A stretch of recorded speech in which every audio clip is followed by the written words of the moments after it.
Hi అండి, welcome back to my channel Sravanthi Narla cooking recipes. Today recipe వచ్చేసి మామిడికాయ పప్పు. రుచికరంగా ఎలా చేయాలో ఈ వీడియోలో చూసేద్దాం. మామిడికాయ పప్పుని వేడి వేడి అన్నంలోకి కొద్దిగా నెయ్యి కానీ ఆయిల్ కానీ వేసుకొని తింటే చాలా టేస్ట్గా ఉంటుంది. అసలు ఎంత తింటున్నాం అనేది మనకు తెలియకుండా తినేస్తాము. సైడ్ డిషెస్ కర్రీ ఏమి లేకపోయినా ఈ పప్పుతోటి మొత్తం అయితే తినేస్తాము. వీడియోని అయితే ఫస్ట్ నుంచి లాస్ట్ వరకు స్కిప్ చేయకుండా చూడండి. ప్లీజ్ మన ఛానల్ని తప్పకుండా సబ్స్క్రైబ్ చేసుకొని సపోర్ట్ చేయండి. బెల్ ఐకాన్ని ఆన్లో ఉంచండి. ఇక్కడ నేను ప్రెషర్ కుక్కర్లో టీ తాగే గ్లాస్ తోటి ఒక 3 గ్లాసుల కందిపప్పును అయితే తీసుకున్నాను. ఇప్పుడు ఇందులో వాటర్ పోసేసి పప్పుని 2 టైం ఫ్రెష్గా మంచిగా కడిగేసుకోవాలి. ఏ గ్లాస్ అయితే తీసుకుంటామో అదే గ్లాస్ తోటి కొలతల ప్రకారం అయితే వాటర్ పోసేసుకోవాలి. ఒక గ్లాస్ పప్పుకి 2 గ్లాసుల వాటర్ అయితే పోసుకోవాలి. ఇక్కడ 3 గ్లాసుల కందిపప్పును తీసుకున్నాను కాబట్టి 6 గ్లాసుల వాటర్ పోసేసి క్యాప్ పెట్టేసి స్టవ్ ఆన్ చేసి స్టవ్ మీద పెట్టేసి ఒక 3 విజిల్స్ వచ్చేంత వరకు మనం ఉంచుకోవాలి. 3 విజిల్స్ వచ్చిన తర్వాత స్టవ్ ఆఫ్ చేసి కుక్కర్ విజిల్ ఆవిరిపోయిన తర్వాత మనం మూత తీసి చూస్తే పర్ఫెక్ట్గా పప్పు అనేది ఉడికిపోతుంది. ఇలా వేడిగా ఉన్నప్పుడే మనం ఒక హాఫ్ గ్లాస్ వాటర్ పోసేసుకొని పప్పునైతే బాగా మంచిగా కలుపుకోవాలి. ఇప్పుడు ప్రెషర్ కుక్కర్లో నుంచి పప్పుని గిన్నెలోకి ట్రాన్స్ఫర్ చేసేసుకొని ఈ విధంగా కలిపి పక్కన పెట్టేసుకోవాలి. ఇప్పుడు స్టవ్ ఆన్ చేసి బౌల్లో ఒక 3 టేబుల్ స్పూన్ వరకు అయితే ఆయిల్ వేసేసుకోవాలి.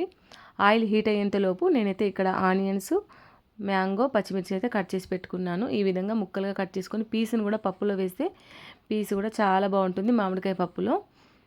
ఇప్పుడు ఒక రోట్లో ఒక 10 వరకు వెల్లుల్లి రెబ్బలు, 1 స్పూన్ ధనియాలు, 1 స్పూన్ జీలకర్ర ఇవన్నీ వేసేసి మనం మంచిగా కచ్చాపచ్చాగా అయితే దంచుకోవాలి. ఈ వెల్లుల్లి, ధనియాలు, జీలకర్రని మంచిగా దంచి పక్కన పెట్టేసుకోవాలి. ఇప్పుడు ఆయిల్ అయితే హీట్ అయిపోయింది కదా చూడండి.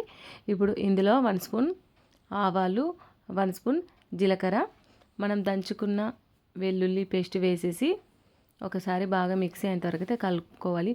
ఇలా వెల్లుల్లి వేయగానే మంచి స్మెల్ అయితే వస్తుంది. ఇప్పుడు ఇందులోనే కట్ చేసిన పచ్చిమిర్చి అండ్ ఇందులోనే ఆనియన్స్ కూడా వేసేసుకొని ఇవన్నీ ఆయిల్లో దగ్గర పడేంత వరకు మగ్గేంత వరకు అయితే మనం మంచిగా కలుపుకోవాలి. ఇప్పుడు ఇందులో 1 స్పూన్ పసుపు కూడా వేసేసుకొని ఒకసారి మంచిగా కలుపుకోవాలి. ఈ ఆనియన్స్, వెల్లుల్లి, పచ్చిమిర్చి, ఆనియన్స్ ఇవన్నీ ఆయిల్లో కొంచెం కలర్ చేంజ్ అయ్యేంత వరకు అయితే మనం మంచిగా కలుపుకోవాలి. ఇప్పుడు ఇలా కలర్ చేంజ్ అయిన తర్వాత మామిడికాయ ముక్కలు కూడా వేసేసేయాలి. పీస్తో సహా, గింజతో సహా వేసేసి ఇవి కూడా ఆయిల్లో బాగా మిక్స్ అయ్యేంత వరకు అయితే మనం మంచిగా కలుపుకోవాలి. మామిడికాయ ముక్క కొంచెం మెత్తబడగానే మనం ఇందులో అయితే కొంచెం 1/2 టీ స్పూన్ మెంతిపొడి వేసుకోవాలి.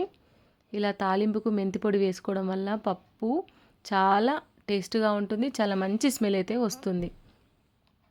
ఎక్కువగా అయితే వేసుకోవద్దు, చాలా చేదుగా ఉంటుంది. ఒక 1/2 టీ స్పూన్ వేసేసుకుంటే సరిపోతుంది. ఇప్పుడు ఇందులో ఉడికించిన పప్పునైతే పోసేసుకొని ఇప్పుడు రుచికి సరిపడా సాల్టు, రుచికి సరిపడా చిల్లీ పౌడర్, ఇందులోనే 1 స్పూన్ ధనియా పౌడర్, 1 స్పూన్ జీరా పౌడర్ వేసేసుకొని బాగా మిక్స్ అయ్యేంత వరకు అయితే కలుపుకోవాలి. పప్పు మీకు కొంచెం టైట్గా ఉండాలనుకుంటే ఇప్పుడు నేను చూపించినట్టే ఉంచేసుకోండి. కొంచెం లూజ్గా కావాలి అనుకుంటే ఒక హాఫ్ గ్లాస్ వరకు వాటర్ పోసేసుకోండి. ఇప్పుడు పైనుండి కొద్దిగా కరివేపాకు వేసేసుకొని మంచిగా ఒక 10 నిమిషాల వరకు పప్పుని మరిగించుకోవాలి. 10 నిమిషాల తర్వాత మనం పైనుండి కొత్తిమీర కూడా వేసేసి మరొక 5 నిమిషాల వరకు పప్పుని మరిగిస్తే సరిపోతుంది.